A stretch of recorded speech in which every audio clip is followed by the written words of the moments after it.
Crude oil, did you see this? It soared up to over $110 a barrel. So it's actually doubled since Joe Biden took office, $55 per barrel on January the 20th, 2021, just a year ago.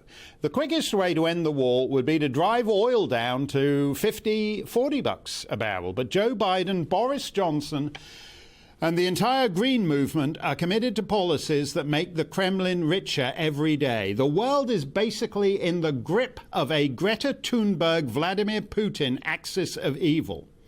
So what does that leave us with? Well, the fatuous hashtags are losing their novelty value, and you can only project the Ukrainian colours onto Nelson's column so many times. And Boris Johnson had to tell that strange Davos lady from that Joe Biden campaign ad that he wasn't going to order the RAF to shoot Russian warplanes out of the sky. To be honest, I can't stand all these narcissists in public life who want to get a piece of the action without having to perform any action. Here's some MP or other.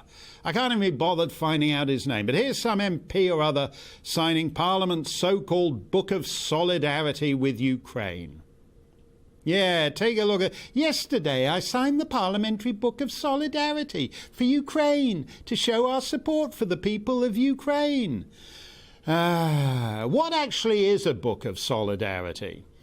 Well, it's apparently like a book of condolence, but they send it to you just before you die. The all-star charity single of Imagine There's No Countries should be due any time. So what does that leave? It leaves war.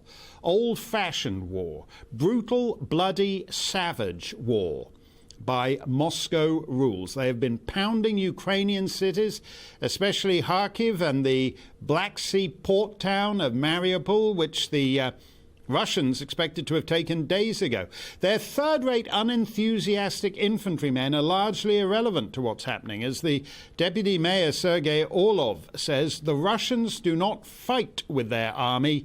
They just destroy entire districts. And that's what they're doing, flattening apartment blocks, schoolhouses, hospitals. They're like you and me. They've got Google Maps and GPS and all that stuff, so they know what they're hitting. Their intention isn't to do urban close quarters fighting. Their intention isn't to go door to door.